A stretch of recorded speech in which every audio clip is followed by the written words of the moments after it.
టీవీలో రోజంతా కనిపించాలన్న ఆశతోనే అర్థం కాని భాషలో బొత్స మాట్లాడుతున్నారని ఎమ్మెల్యే కిమిడి కల్లా వెంకట్రావు అన్నారు. చీపురుపల్లి పార్టీ కార్యాలయంలో విలేకరుల సమావేశంలో మాట్లాడిన ఆయన బొత్స సత్యనారాయణపై తీవ్ర విమర్శలు చేశారు. మూలపేట పోర్టు విషయంలో ఇప్పుడు మాట్లాడుతున్న వారంతా వారి హయాంలో ఎక్కడ గడ్డి పీకారని మండిపడ్డారు. నిజమేంటో తెలిసినా తెలియనట్లు మాట్లాడి రాష్ట్రాభివృద్ధికి ఆటంకం కలిగించడమే వీరి యొక్క ముఖ్య ఉద్దేశమన్నారు. వైసీపీ నాయకులకు అధికారం లేకపోయేసరికి ప్రాంతీయ విభేదాలను తీసుకొస్తున్నారన్నారు.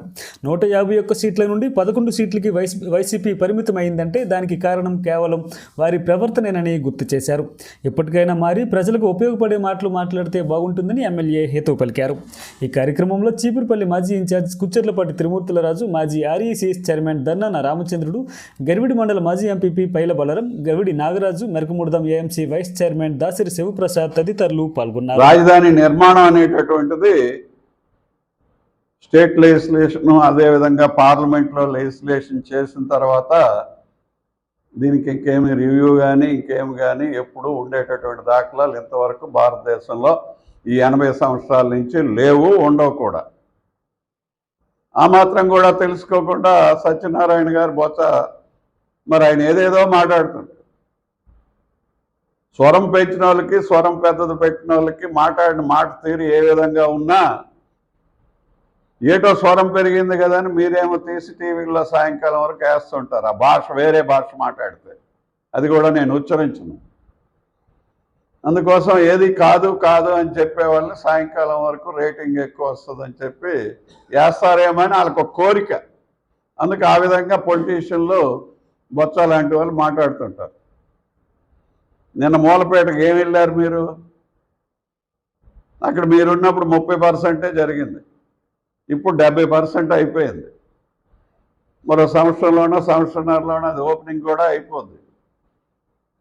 ఆంధ్ర ఒరిస్సా బోర్డర్లో ఇచ్చాపురం దగ్గర మూలపేటలో పోర్టు రావడము అని అంటే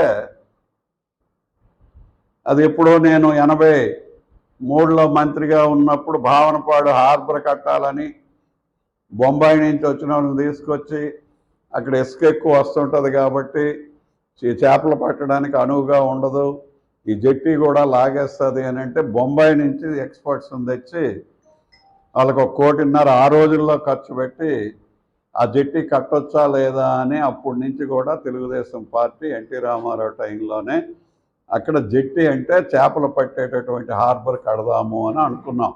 రామారావు గారు దాన్ని జెట్టి కడదాం ఫిషర్మెన్కి అని చెప్పి స్టార్ట్ చేసి ఆ తర్వాత చంద్రబాబు నాయుడు గారు దాన్ని మరి పోర్టు కింద మార్చి తీసుకొస్తే వారవలేనితనం. నీకు అధికారం ఉన్నప్పుడు నువ్వేం చేసావు? చెల్లిని ఏడిపించడానికి, తల్లిని ఏడిపించడానికి 16 మాసాలు జైల్లో ఉండి 50,000 కోట్లు సంపాదించినటువంటిది కాకుండా తండ్రి సంపాదించినటువంటి తల్లికి కూడా వాటా ఇవ్వనటువంటి వాడు ప్రజల గురించి, పోర్టుల గురించి ఆలోచిస్తాడా?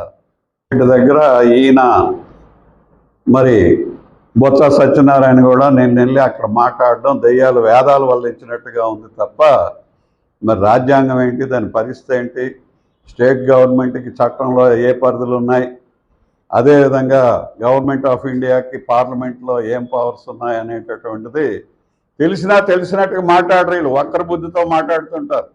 అది ప్రజలకు వచ్చిన సమస్య. రాష్ట్ర అభివృద్ధికి చిక్కులు కలిగించడానికి వీళ్ళు పూనుకుంటున్నారే తప్ప ఏం 5 సంవత్సరాలు ఏం గడ్డి పీకారండి, ఏం చేశారండి? ఫలానాది ఒక పెద్ద ప్రాజెక్ట్ ఉంది, 1,00,000 కోట్లు తెచ్చాం, లేదో 50,000 కోట్లు తెచ్చాం, 25,000 కోట్ల రూపాయలు తెచ్చాం, ఓపెన్ చేయించామని ఎక్కడైనా చెప్పమనండి. ఓ 10,000 ఉద్యోగాలు యువతకు ఇచ్చామని చెప్పమనండి. ఈ 2 సంవత్సరాల్లో ఇచ్చింది ఎందుకు జరగదు? అప్పుడున్న బ్యాక్లాగే కదా మొన్న ఇచ్చాం. ఈ పెద్ద మనుషులందరూ అప్పుడు ఏమయ్యారు? శ్రీకాకుళంలో ఉన్న పెద్ద మనిషి కానీ, ఈ జిల్లాలో ఉన్న పెద్ద మనిషి కానీ వీళ్ళు ఏమయ్యారని వీళ్ళ గొంతులు అప్పుడు ఏమైపోయాయి? అపోజిషన్లో ఉంటే బతకలేరు కాబట్టి ఎప్పుడు అధికారమే కావాలి వీళ్ళకి. అధికారం లేకపోతే ఏం మాట్లాడుతున్నారో తెలియదు, ఏం చేస్తున్నారో తెలియదు. కారు కింద మనిషి నలిగిపోయినా వెళ్ళిపోయి చేయడం, మామిడికాయలు 4 ట్రాక్టర్లు కొనియడం, రోడ్డు మీద పోసేయడం, అటు నలిపేయడం, గొరిపోతులు నరికేసి మనుషుల్ని రఫా చేస్తా ఉండడం. ఇదే ప్రజాస్వామ్యం? ఇవే మీరు తెచ్చే రాజ్యాలు? ప్రాంతీయ భేదాల గురించి మాట్లాడేవా? అధికారం లేకపోతే ప్రాంతీయ విభేదాలు వస్తాయి. ప్రతిరోజు అధికారం కావాలా? 151 సీట్లు వచ్చినటువంటి వైఎస్ఆర్ కాంగ్రెస్ పార్టీ, ఈ జగన్మోహన్ రెడ్డి, ఈ బొత్స సత్యనారాయణ, ఈ ప్రసాదరావు, ఈ వగైరాలు అందరూ కూడా చేసిన నిర్వాహకం వల్లే కదా 11 సీట్లు తగ్గింది. ఇప్పటికైనా సరైన ప్రవర్తన, సరైనటువంటి మాటలు జనానికి ఉపయోగపడే విధంగా ఉండేవి చెప్పండి తప్ప ఇలాంటి అవాకులు చెవాకులు చెప్పొద్దు అని చెప్పి మీ ద్వారా మరి వాళ్ళకి తెలియజేస్తూ, మూలపేటలో జరిగినటువంటి ఇన్సిడెంట్ కానీ, అక్కడ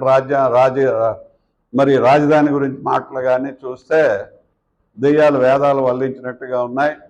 ప్రజలు ఎవరు కూడా ఈ విషయాన్ని మరి పరిగణనలోకి తీసుకోరు. ఎందుకంటే వీళ్ళ తాలూకా తత్వం ఏంటో, వీళ్ళ పనులు ఏంటో, వీళ్ళు చేసేటటువంటి రాజ్యం ఏంటో ప్రజలందరికీ తెలిసిపోయింది.